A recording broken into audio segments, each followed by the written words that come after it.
su wani abu da zai kare su a rayuwa ta yau da kullum ba. Za mu so malam ya dan taba mana nasiha ko da minti 4 ne a farkon shirin kamar yadda aka saba, daga baya sai mu bude layi mu fara karban waya insha Allah.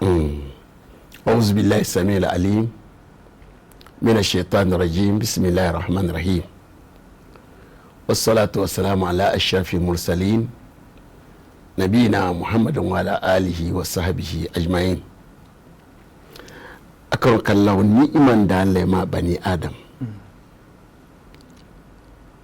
ba abin da yake ni'imar musulunci a ni'ima duk duniya ni'ima lafiya, ni'ima arziki, ni'imar mace, ni'ima ya'ya, ba ni'iman da yake imani. Ni'iman imani babu irinsa. Kaddar ku ba lahira Allah ya baka imani a zuci da nutsuwa, to kafi kowane mutum. Bari zance lahira an mutu za ta ka biya, a'a kawai Allah kimsa maka imani ka yadda gaskiya ne, ka yadda kiriya ne, kana da wannan nutsuwa na Allah kuma ka yadda da shi. Wannan abu zai bakar da kwanciyar hankali fiye da kowa. Babban ni'ima ce babu irinsa. Shi sa ni'ima musulunci Allah wanda ya ganda mai yake bayarwa, ba kowa ya bayarwa.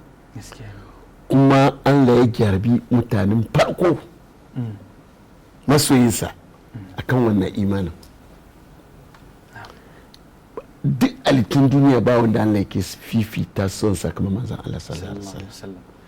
Amma yayin da Allah ya tashi rabuwa a cikin musulunci, kadan ya bada a cikin a gidansa. Su baffanni su kakanni duka su. Faffanni a wajen gugwaye guda 3 rajin kawai mamun sun ce ba su yarda da ko a cikin ta musulunta ko a cikin bata musulunta. Sun dai dauki safiya sun na'am. To maza dai guda 2 ne a dukka ya'yan Abdul Muttalib wanda gidan nubuwa ya fito. Allah mun fadlillahi yuti man yasha. Na'am. Shi dukku Bilal, dukku Suhaib, dukku da ne zai maka manzo Allah sallallahu alaihi wasallam. Shi ne zalika fadlullahi yuti man yasha wallahu dhu fadlil azim. Na'am. Malam kana karanta shanin Allah, dace ne wanda ya dace da kai, ba wanda ya isa shiga ciki kowa ya haji man yasha wa dillu man yasha. Dubaffan da yake masa kariya, bari ya kariya Allah lokacin zai karbi ransa, ba irin wahar da manzala bai sha ba. Kabar tarkace shiya wanda suke nuna Allah dole ya imani ya yi menene wai kuma wani son manzala ne. Ka san Allah tarkace. Wallahi Abu Jahal da Umayya suke cewa zaka bar ajini yara, zaka bi ajini yara, zaka bar ajini yara. Karshe Allah ce innaka la tahdi man ahbabta walakin la yahdi man yasha. Idan shi ka san bai san Qur'ani ba kuma baya bukatan Qur'ani, bai ma yarda da Qur'ani ba. Wato sadin ne saukan wannan aya saboda annabi yayi kwadayi ba bin da bai fada ba, yace to ni dai zan ma addu'a. Allahu akbar. Shi Allah ce ba haka ke ba, ni ne Allah, ni na kaddar haka. Baffansa da kusantin yana matashi ya rike shi, ya shiga sham ya mai goma ta arziki, shi yake kare shi. Shi sa duk tarkacenka da iyayenka inda ka samu gidanku musulmi ne ko ne jabu ne, ka gode ma Allah. Allahu akbar. Alhamdulillah. Wata ni'imar ce muke wasa da shi a yanzu. Ka san Hausan Fulani da Afirka bakakin da Larabawa yanda yanzu muke gan Amerika da Turai su ne Allah ya yi.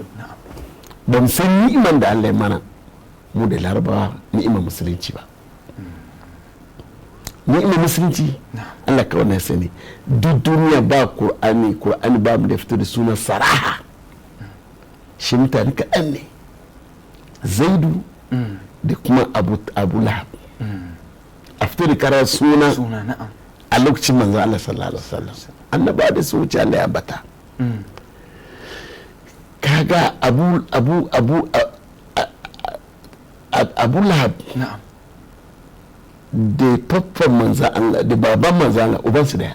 Allah mai iko. Yayan baban manzon Allah ne. Na'am. Da Abdallah da Abdallah annabi wanda ya fi manzan Allah. na'am Da abu lahab ubansu daya. Allah mai iko. amma Qur'ani ya fito ya ce tabbalak Ayyo. gidan ne ba sa san sa babu rawa da wannan jina